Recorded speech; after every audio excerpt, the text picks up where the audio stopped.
Hey up YouTube, we're here at DRC Leathers. It's based in Rotherham. A lot of you that watch the vlog might actually know what DRC are, but if you don't and you're not in the racing scene, it's a leather company that make all my racing suits. They're all custom made, tailored to suit me. And yeah, we're going to go and have a talk with Jay and Lewis inside about how the suits are made, and hopefully they'll let me record the design of my suit for this year for the TT. So yeah, I'll take you in with me and you can see what it's all about.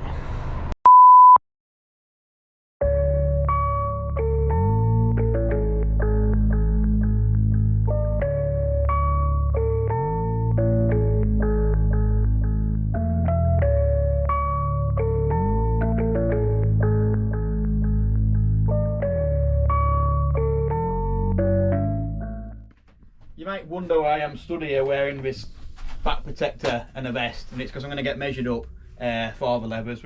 Obviously, the reason we get measured up with it on is because we race with this, so the leathers are made specifically to incorporate the back protector.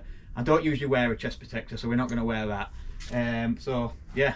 Joey normally likes us to take his measurements when he's fully naked. We'll not be doing this for this video.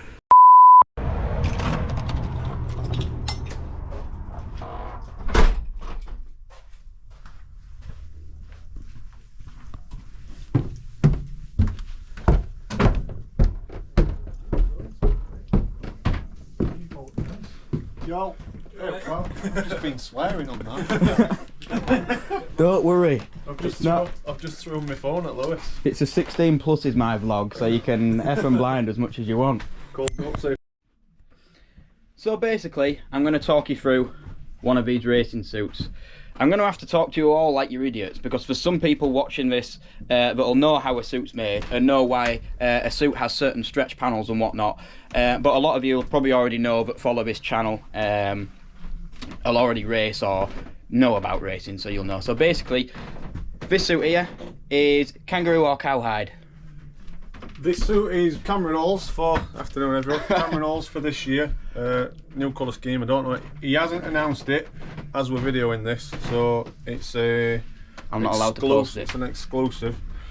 This is cowhide. 1.3 mil, drum dyed, milled. A lot of the panels on this suit are digitally printed. We do this to try and save on seams, save on weight, and it also looks a bit crisp and a bit cleaner in how the modern style of suits are. Yeah. Also, modern way of riding is extreme, so nowadays you'll see Joey hanging off, getting his elbow down. It's not old school Winnie down, so there needs to be lots of stretch panels, lots of elasticated parts to allow him to be able to hang off like a monkey and do his job. So all these parts allow the rider, Joey, to be able to clamber on the bike and be comfortable in the positions that anyone who doesn't ride a bike would deem to be uncomfortable. So again, about the suit, all these little holes that you can see here is to allow air through the leathers. I think some riders like it, some riders don't. In really cold conditions, you can really feel the cold air when you're doing like 120, 130 mile an hour. And also when it's really wet, I think to a degree it's quite waterproof, his leather, isn't it? I'd class it as water resistant, so in a shower it'll always start to repel off of it. You can put stuff on leathers that does help, but over the time it'll eventually, a week in the skin, it will start to soak into them, and then it'll make your suit considerably heavier. One thing I was going to put in the vlog, the speed hump here. I'm going to drop in the perfect picture of me at Armoy this year. Aero Christmas. Yeah, to show you basically what a speed hump is for. I think you'll be able to answer. Was the speed hump ever designed for anything other than speed? No. Anything other than aero? I mean, we didn't come up with the idea, but I'm pretty sure its original idea were based on literally aerodynamics. Yeah. To create that smooth flow of air from the screen, the helmet, the suit, and the back of the seat. Because up until the early 2000s, they didn't exist. But you'd think it was. How did it take them till 2000 to realise that was? Not sure. That was a thing. I don't know if it might have come in for something else, some kind of protection, and then we realised it was. I don't know. I don't think paramedics actually like it. No? Because as soon as you take your helmet off, obviously your head drops with the hump. Isle of Man TT racing doctor, John Hicks, he's done a YouTube video before saying that he doesn't like that the humps are themselves. Right. He doesn't like that that's the A lot modern of standard. paramedics don't like the airbags as well nowadays. Well, I like them. Actually, well, to be honest, I can say what I want. I can say what I want on this vlog, and I don't really like the airbag either. Some look cooler with a hump though, because they make you look like a racer if you're not. I think another thing, a lot of the suits now, have we actually got an airbag to hand anywhere? I can show you one of our... So basically, this is an airbag. It goes either inside the suit. I think DRC suits now. This is integrated. Yeah, incorporate it actually into your suit, so you don't have to put it on. But a lot of other manufacturers and companies, you put like a vest on underneath your suit, and you've got a little app on your phone so you can activate it when you go out on track and whatnot. Yeah, this runs purely off an ECU that sits in your hump. You can still change it. You don't have an app on your phone because you don't have to register it, so there's no monthly cost. But you can still change between road and race algorithm, so it can do dual purpose. It's crazy how it works. It works actually on an ECU like a motorbike, and they've tested and tried loads of different things. And you'd think if you go over a jump or something at Oliver's Mount or the TT, that the airbag would go off as if you've crashed, but it doesn't. So I don't really know how they do that. And that airbag that we now use and the ECU in that is a version of that. Is what James Illier's just used at Dakar, right? By the same company. So yeah, you can even use them for doing motocross when you're doing jumps, and it's crazy. I don't know how they actually do it so it doesn't inflate when you make a harsh movement or a jump or whatever. And it's done to speed as well. I've had a couple of crashes where you've not needed the airbag to go off, and you've actually crashed like a low side, and it hasn't gone off. Because in the past, I'm not sure about these ones now, but every time your airbag inflated and went off, you had to replace it with a gas cartridge, and they were quite pricey. So do you still have to do that? The old when you were in BSB and rode for NP, your airbag was within a motion. So when that goes off, it expands. Undo your suit, you have to take your canister out to let it go down, and then you need another canister in before you can deploy again. The new one, it will self-deflate after 6 minutes. You then replace your canister and you're good to go. Cool. Yeah. So every suit... Oh, that's a testing one, you can't see that. Yep. I'm not allowed to see that. Although, to be honest, you will have that before you do this video, so you're alright. So every suit starts out as a plain suit like that. And then Lewis or Jay or Cam, who isn't here today. He works weeks now on Wednesdays. He's not part-time as such because he does do 4 days a week, not 5. But when racing season starts, he does even less days. So yeah, every suit will start like that, and I'd say some riders will be a lot more fussy than others with how they want things, and pretty much everything you can see on that screen is changeable. Yeah, so every single suit will start where we use the biggest amount of single panels as possible. So your front torso will be, it's a single panel, but obviously it's got a zip down its centre. Your rear torso will be one single panel. Yep. Your front and back thighs will be one single panel. And we do this for lightweight and less seams. The less seams you've got and the bigger areas you've got to slide on, the more you're going to be protected. We'll then layer this up or change seam types based on where it's going on the suit and how intricate or simple your design will be. Yeah.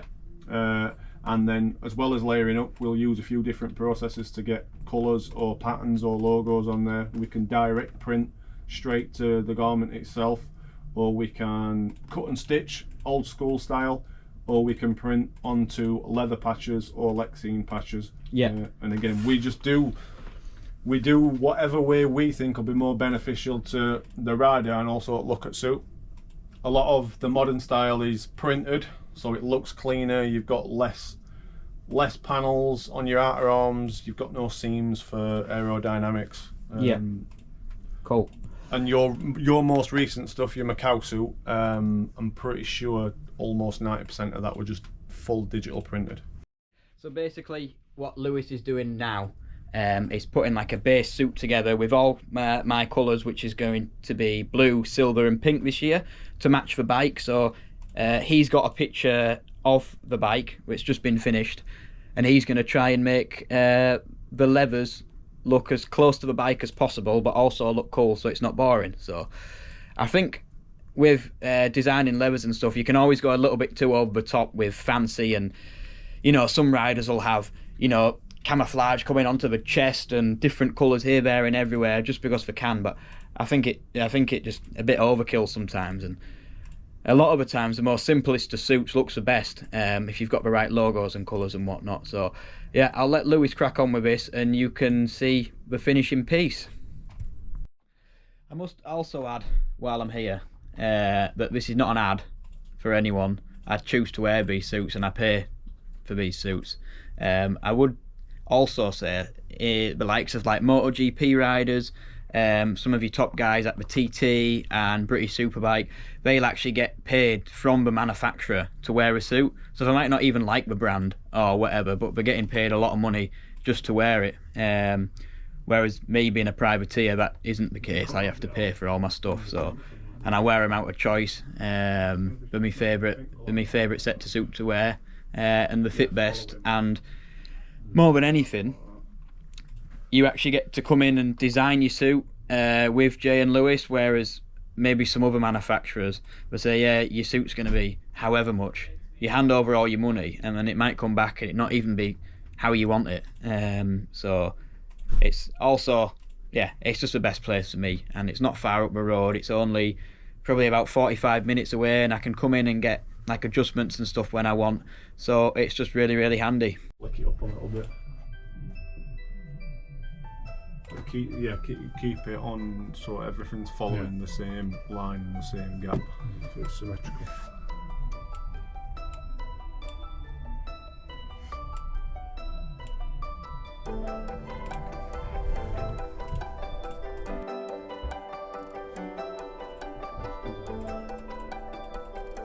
No, April 2021, January 2021.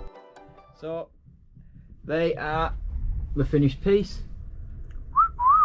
They look mint. There's a lot of work that goes into designing them. Like, we've been sat here for like an hour and a half now, and I've not even got like a really technical design, because I just quite like it quite plain and simple. So yeah, I'll let Jay move you around and you can see all the little artwork and stuff that goes on. So you've got your pattern that you like to have in with your Yorkshire Rose and your 74. Yorkshire Rose on top of your hump. I think again that you've had that on every single suit that you've had. Suit. Your 74 Racing logo, that's relatively new, it lasts 12 months. My own logo. Your Joey Yorkshire logo, which again is part of woodwork, I think, on anything that you have. These just up as well, you've got all your elbow sliders here. I'll actually take you to the leathers.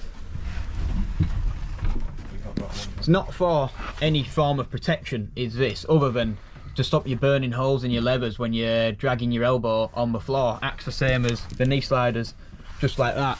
It's like the modern style of riding now. Everyone likes to drag their elbow on the floor, and that's the reason for it.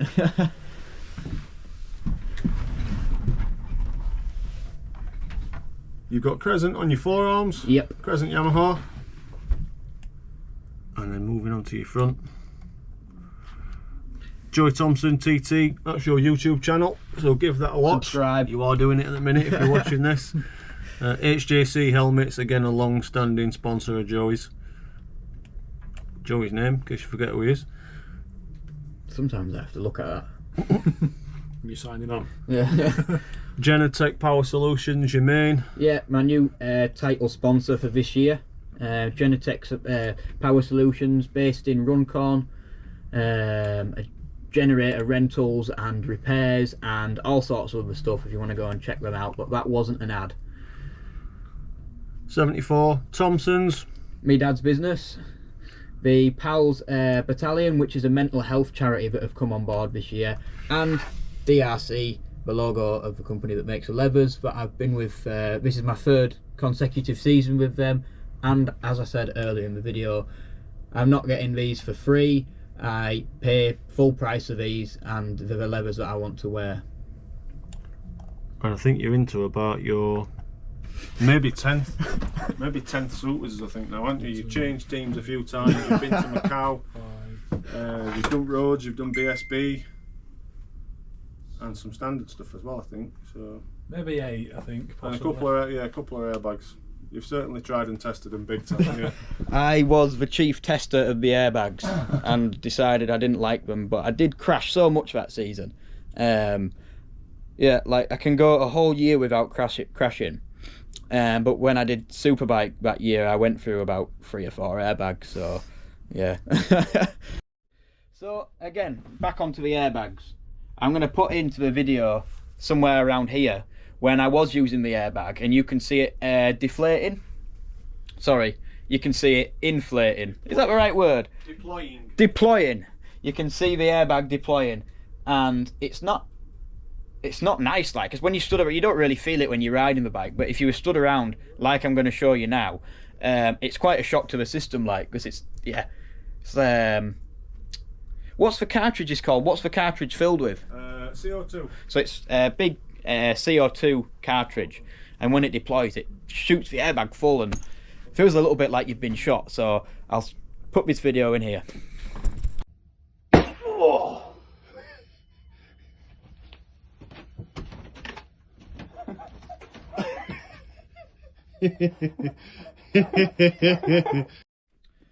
Also, just picking these up, not only do they make leathers, I've got a set of custom made gloves here, which will open for you, which should hopefully match my suit design.